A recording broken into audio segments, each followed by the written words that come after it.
It's a really great honor to be addressing this audience. And I wanted to talk about some joint work I've been doing with Denis Maliko. And it's a large project, and some of you heard me speak about over the years. And to those, I'd like to apologize. I'm not going to talk about the latest things on our mind. I'll start from the beginning, and then there's only so much I can say in 40 minutes. Most of my talk will be completely elementary, and I'll begin with recalling what the definition of quantum cohomology is. It's a supercommutative. Well, the varieties we'll have in this talk, they don't have any odd cohomology, so it's just commutative associative deformation of the ordinary coproduct cohomology, and it differs from the coproduct in that it takes into account the contribution of rational curves. And if you want to know the new quantum product of two cohomology classes. So the quantum product of two cohomology classes, its pairing in Poincare pairing with some third cohomology class, is defined as sum over all rational curves in X, or holomorphic spheres, or pseudo-holomorphic spheres, and that meet the Poincare dual cycles, and each comes with the weight which is q to the degree. So this is in particular, in this formula, there's a degree 0 term. And the degree 0 term counts the curves of degree 0, that is points that meet the three Poincare dual cycles. Therefore, the quantum product starts as an ordinary coproduct plus corrections. And if you want to know where it lives by definition, by definition, this is an infinite series, and all you know, it lies in a cone generated by the q to the degree. Degree is a cohomology class, is a homology class, and all you know that this homology class can be represented by a holomorphic curve. So all you know it's effective. And so by definition, this lives in the semigroup algebra of the effective cone. But in this situation, we consider it will actually be a rational function. So this defines a deformation of the coproduct, which depends on the parameter q. Q takes values. Q is a rational function of so many variables as you have as B2 of your as dimension of second homology. And by construction, since if you fix some value of q, and you consider the operators of quantum product by all cohomology classes, they all commute. And moreover, since this is a basic fact about commutative algebras, that if you take all operators of multiplication by elements of some commutative algebra, and commutative algebra is with 1, that this will form a maximal commutative subalgebra inside all endomorphisms. So what you have is a family of maximal commutative subalgebras in endomorphisms of cohomology, and this family is parametrized by parameters q. So it depends rationally on some parameters q. And by definition, this is just a definition of what it means to be a quantum integrable system. When you have a maximal commutative subalgebra in some algebra. And so what we have here, we have a family of quantum integrable systems. In such great generality, there's nothing I can say about it. But if I take specific class of varieties X, then things will get interesting. And so there's a general meta conjecture in the subject, which goes to somehow. You'll hear more about it in the next talk, since it was proposed by Samson and Nikita Nekrasov. And so for the purpose of this talk, of the general class of variety, I'll leave slightly unspecified. I will be talking about the so-called Nakajima covarieties, and there's more general class of varieties which called equivariant subplastic resolutions, and there's yet more general class of varieties to which I think the true generality of this conjecture somehow is the true home of this conjecture, and so it was proposed by Nekrasov and Tashvili that in this context, this quantum integrable systems you get are just more or less the familiar ones you get from quantum groups, and I'll review how you get them from quantum groups. And when I saw the schedule, I was wondering what was the wisdom of putting the talks in this order and not the opposite order.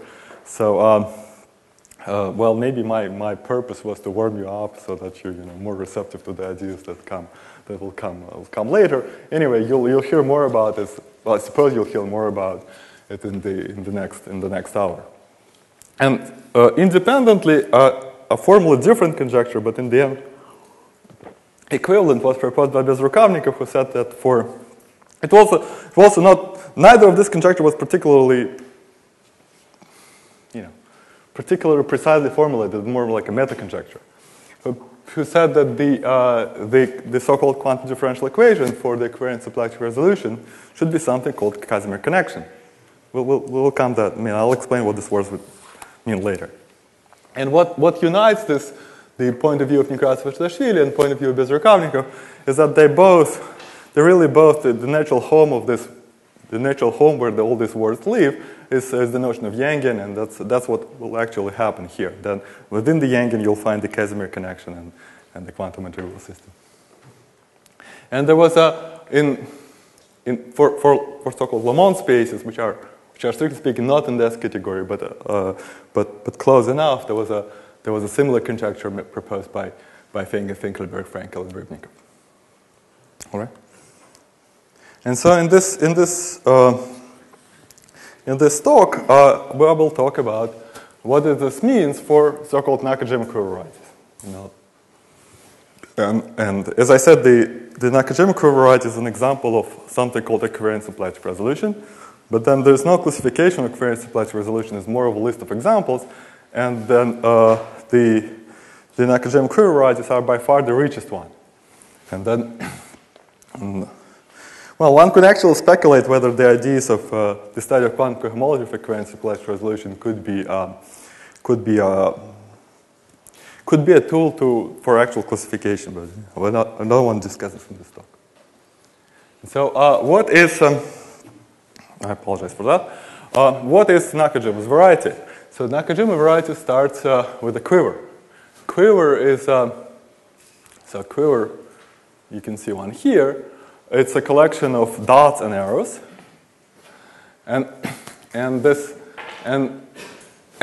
this notion existed before Nakajima, but what Nakajima's proposal is to consider not the representations of quivers, but rather the Hamiltonian reduction of the cotangent model to framed representation of a quiver.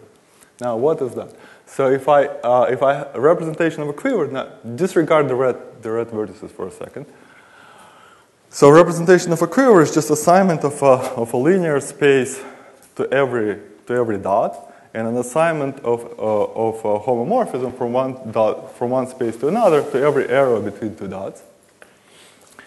And framing means, and then you study, right, so once you do this, you typically want to study the moduli isomorphism. So it means you mod out by the action of the product of the general groups at all these spaces. So if your space had dimension v1, v2, and v3, then you mod out by the product of GL of v1, GL of v2, and GL of v3.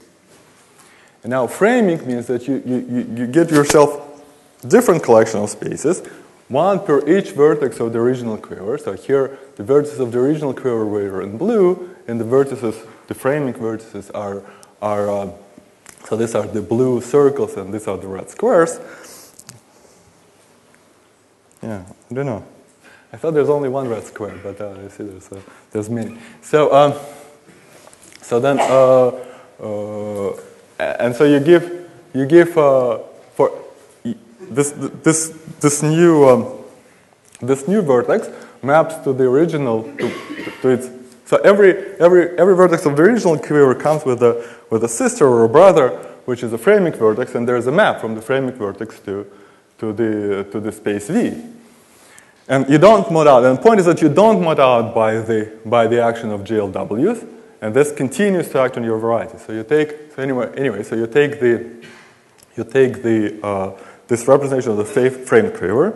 You take this cotangent space, which means for every arrow you put an arrow in the opposite direction, And then this cotangent, this was a vector space. Its cotangent space has a natural symplectic form, and you take the Hamiltonian reduction of that symplectic variety. That's called the Nakajima variety.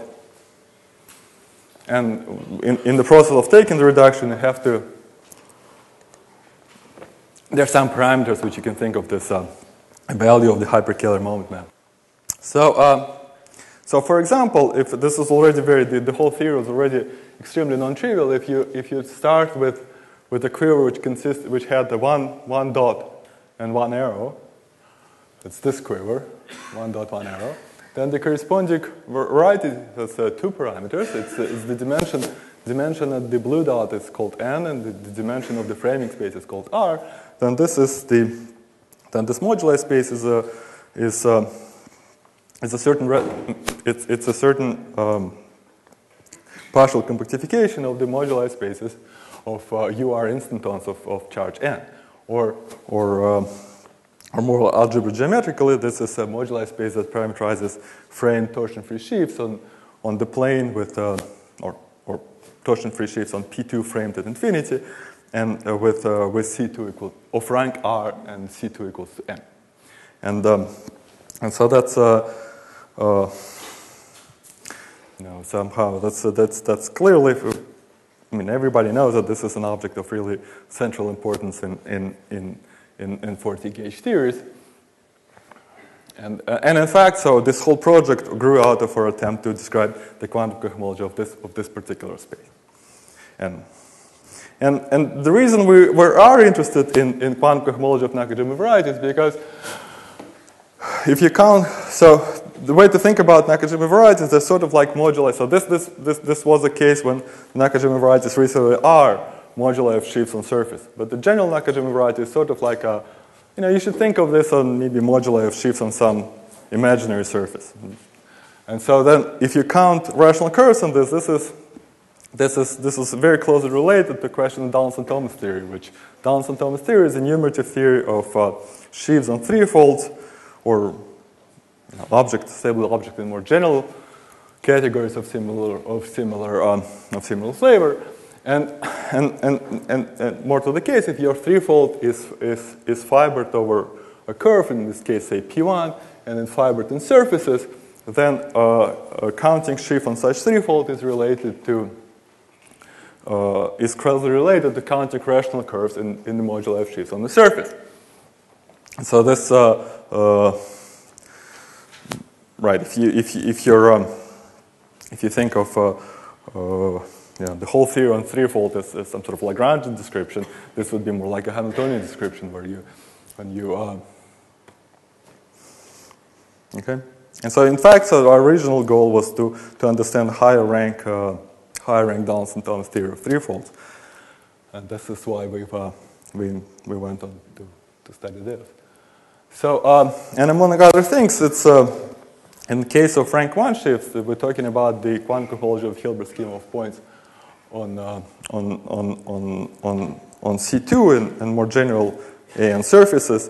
In this case, this quantum cohomology was described some long time ago in the work I did with Rahul, and then further work did by Davesh and Alexei, and this was really kind of that sort of computation was rather a crucial input in the proof of, for example, of that Groen-Witten equals Donaldson-Thomas for toric threefold, and now this new techniques gives a just completely new proof and puts it in a completely different context. I mean, much more general context. The context is the same. So anyway, it's the link between the ordinary cohomology, classical cohomology of Nakajima varieties, and quantum groups existed a long time before we started this whole business. And in particular, Nakajima and Varaniolo constructed the action of certain Yangians on the cohomology of Nakajima varieties, and those were defined those were defined in the style of Drinfeld by generators and relations, and only applied to the situation when, for example, you have no loops at vertices. because if you have G loops at a vertex, then the square norm of the corresponding root in the Lie algebra is 2 minus 2G, and so you only have a real root if your G is 0.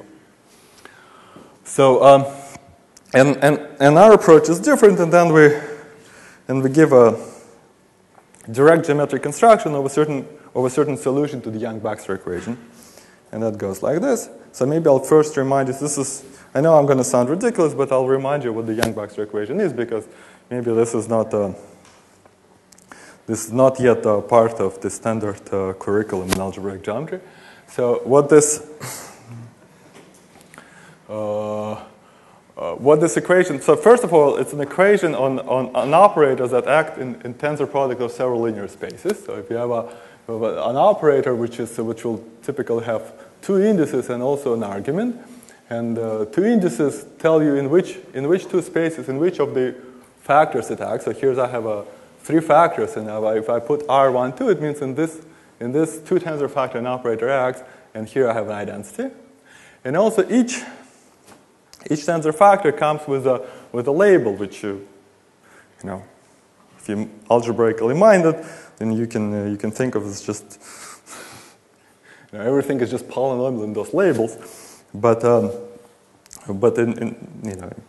its physical origin, this was some parameter like rapidity.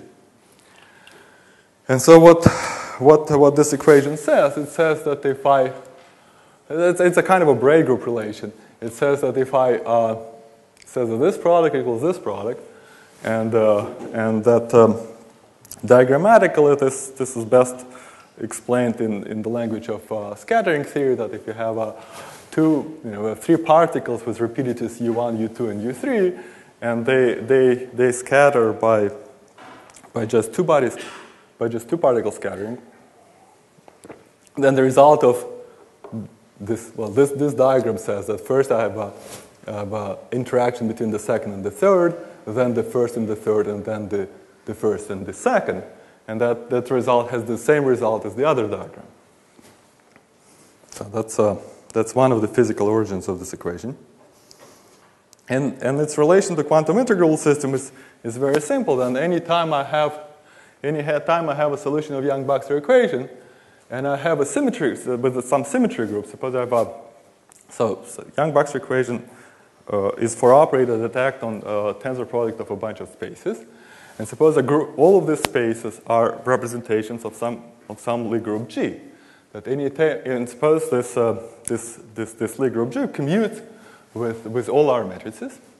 Then anytime I have this, what I can do is I can take, you can do, this is the same thing. It's just, this is a formula, and this is a diagram that goes with it. Maybe let's look at the formula first. The formula says that if I have an operator in the product of two spaces, u and v, and then it also depends on the parameter u, then what I can do is I can act in one of the spaces, say u, by G, and G I assume commutes with R, and act by one in the other, and then I take trace in U. So, okay, this I can, in terms of contracting tensorial indices, this looks like this. I had R, which took argument in U and V, and output argument in U and V, and then in U I contract indices through G. And so then, so that's a procedure to which we're going to come back. So if I have an operator in the tensor product of two spaces, I can make an operator in just one by taking trace in another, or taking matrix element in another.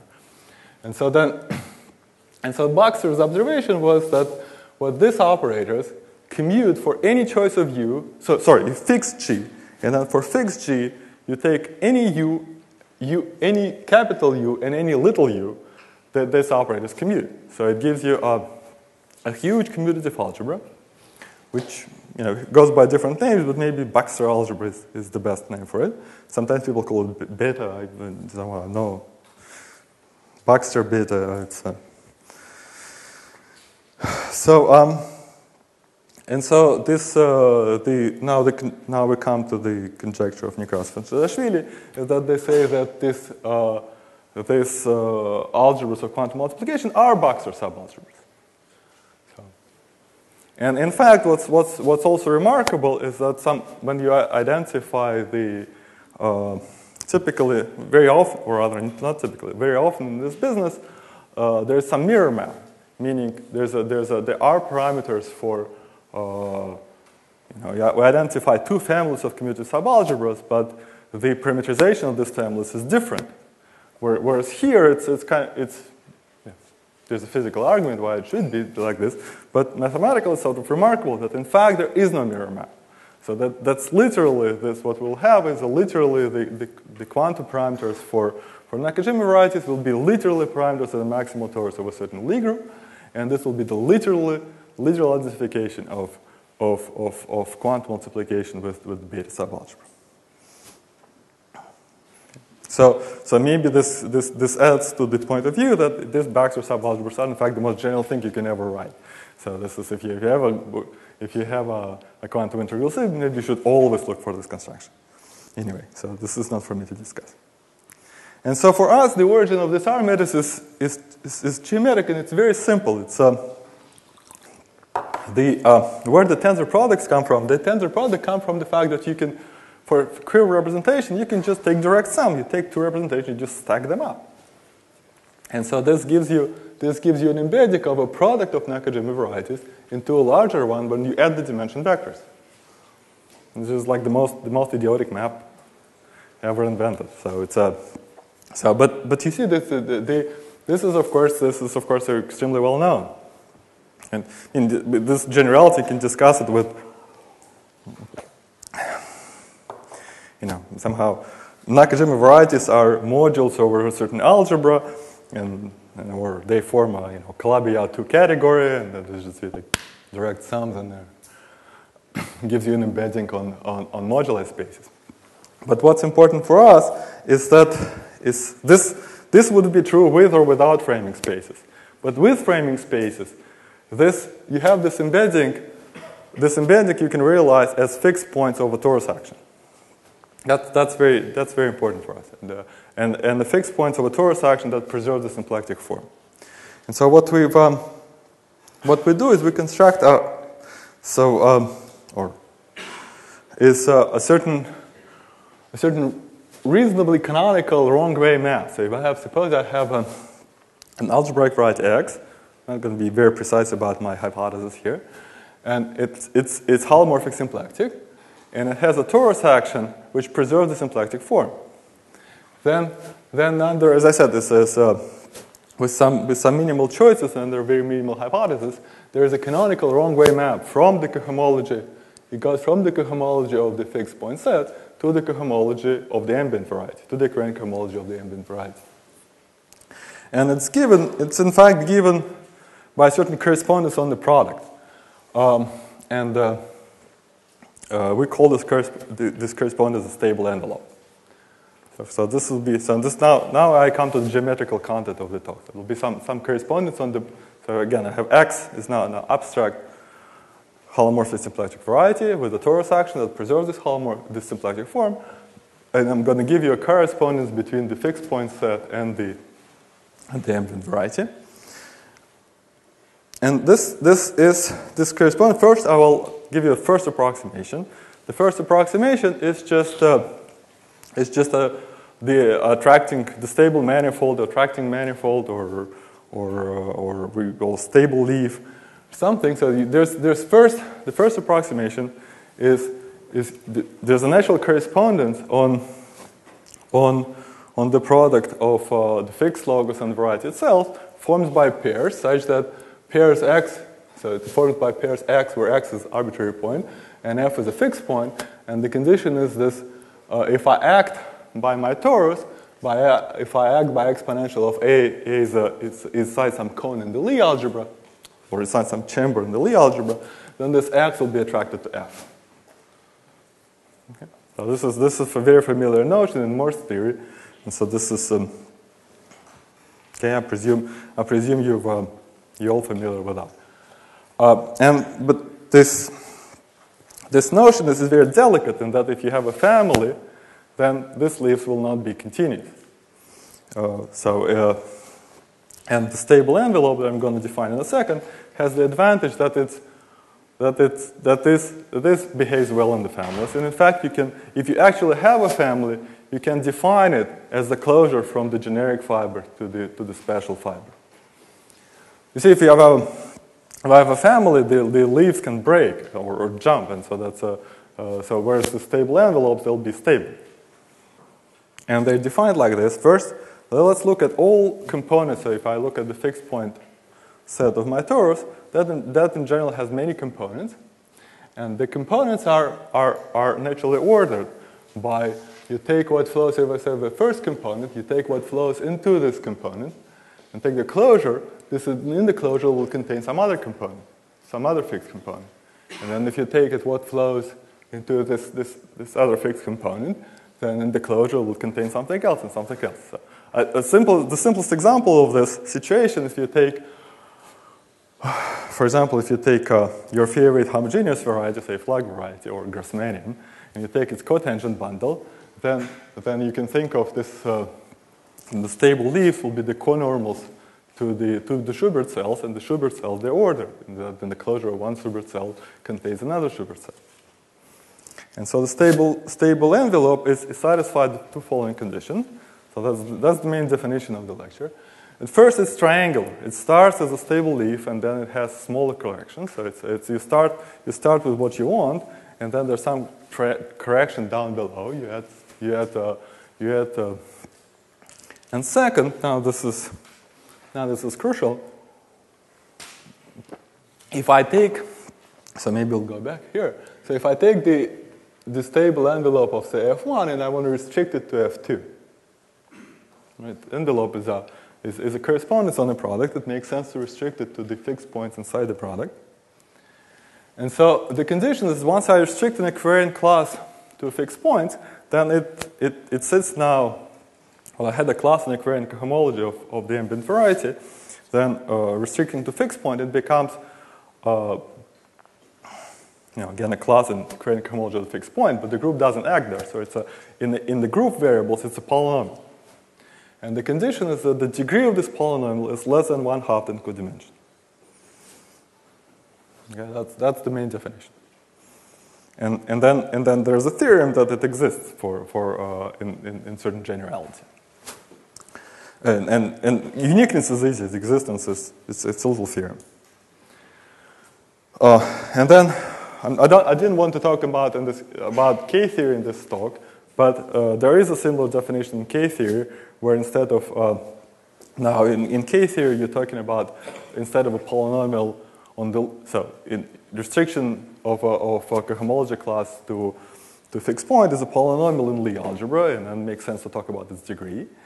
And if you restrict a K class to the torus, it's a Laurent polynomial, and the analog of its degree is a Newton polygon.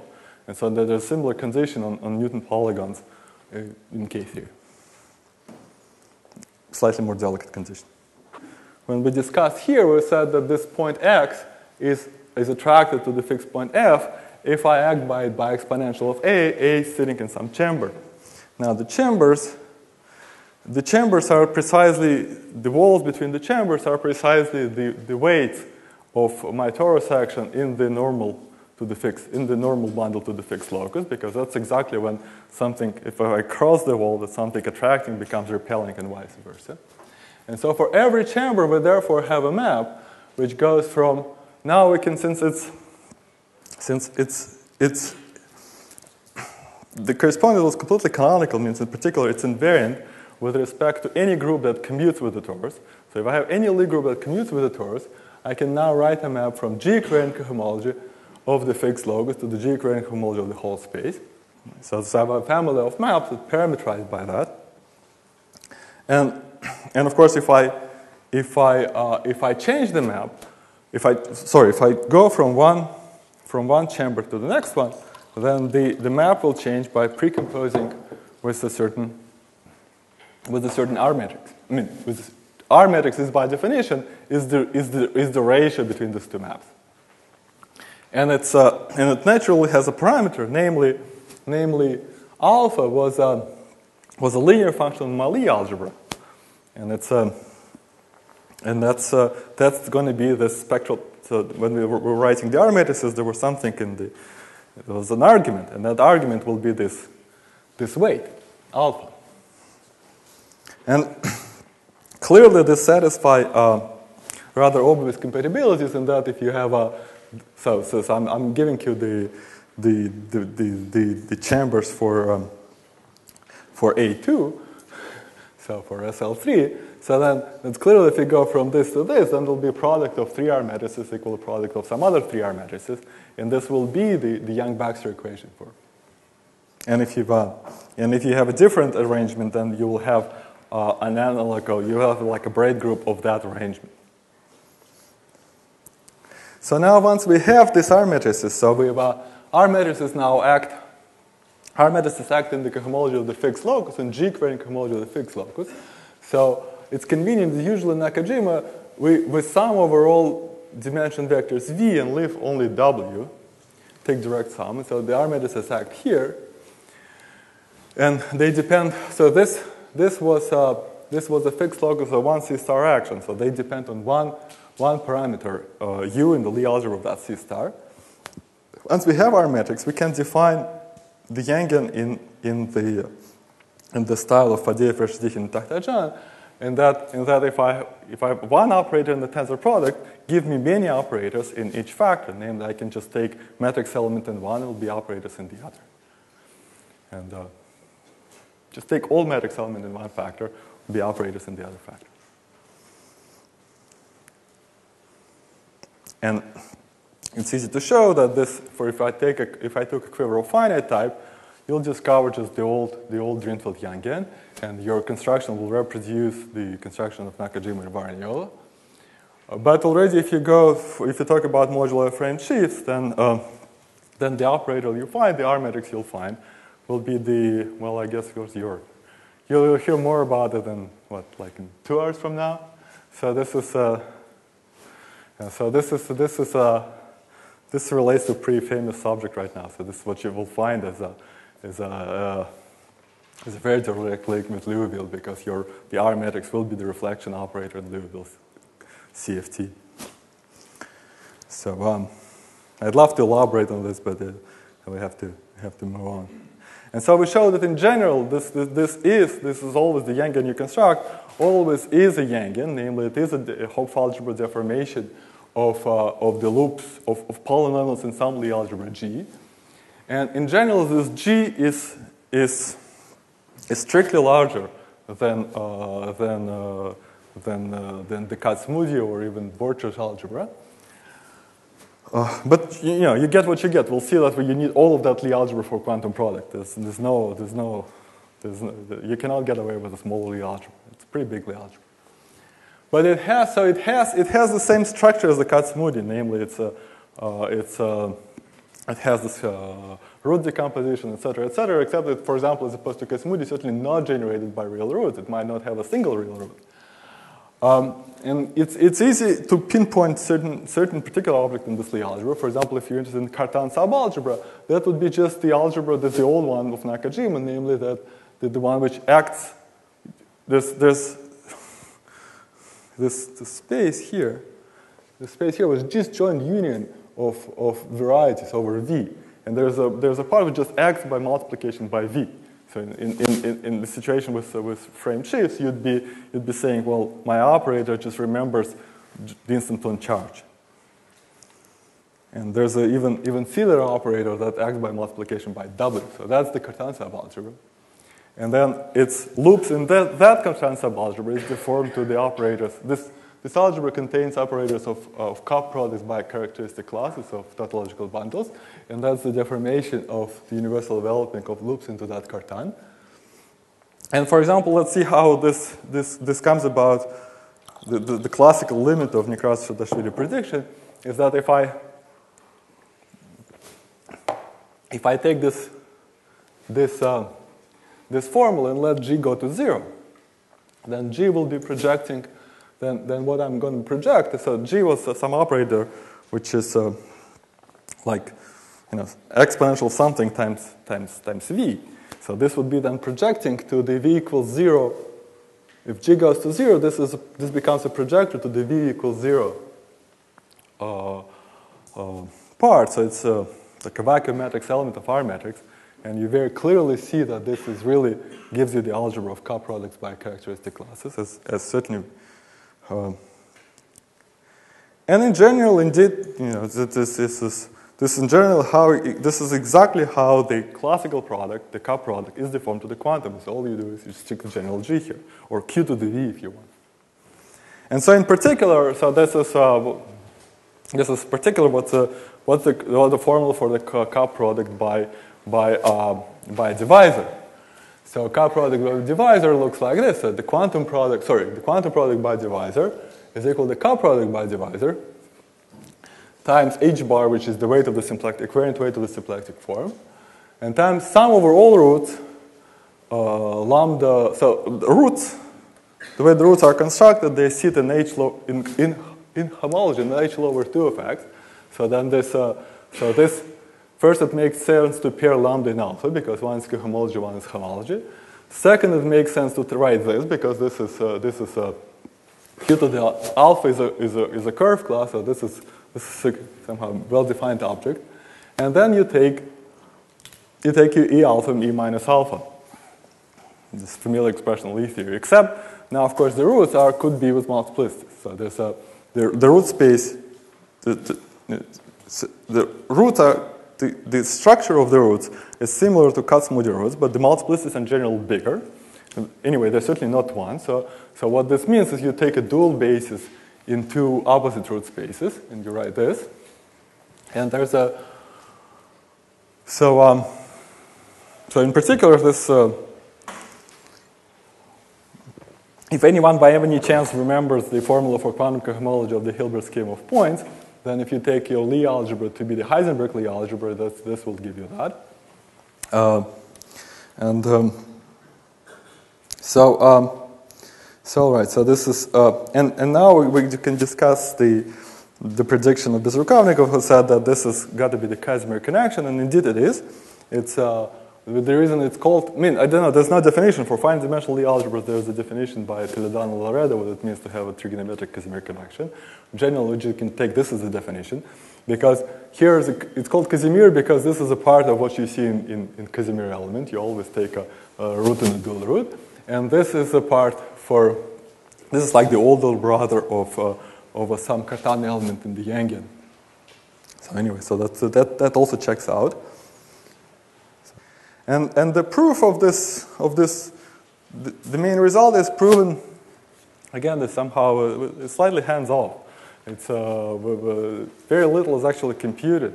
The main ingredient is not to try to compute the quantum connection by itself, but rather to compute there's a commuting difference connection. So if you look at the entire covariant H2 of your variety X, that has some geometric part which count curves or divisors, and then there's a purely equivariant part, which just every equivariant scalar has a cohomological degree 2, and so what happens is over the geometric part we have a connection which is the quantum differential equation. It's a differential connection, but over the purely equivariant part there's a commuting difference connection. So this is again a very familiar situation in integral system when you have a pair of commuting. In this case, one differential flat connection on one side commutes with a flat difference connection on the other side, or you have a differential difference connection on the total space.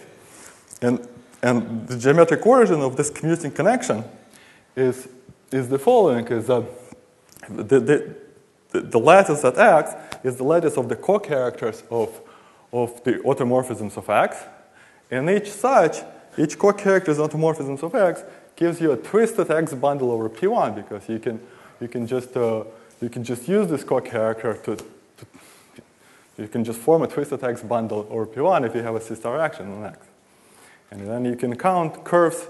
You can count curves in that twisted bundle, or you can count twisted curves on X, and that operator will be this. This will be this in the language of integrable systems, this would be the shift operators, the ones which shift the equation parameters. And it's these operators that are identified as a form of quantum conditioning homology, meaning once you have a solution of Young-Baxter equation, you can write down a commuting difference equation called quantum conditioning homology, and this is identified as that. And then and then it follows, and then there's some kind of uniqueness statement that there is a unique difference connection that commutes with that. So this is how the quantum differential equation is found.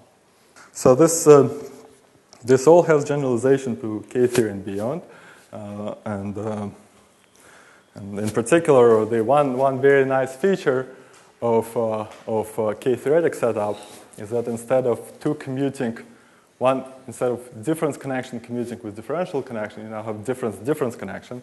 And there's a certain symmetry between the two. And, well, anyway, so that's, I guess I'm way over time, so maybe I'll just stop here.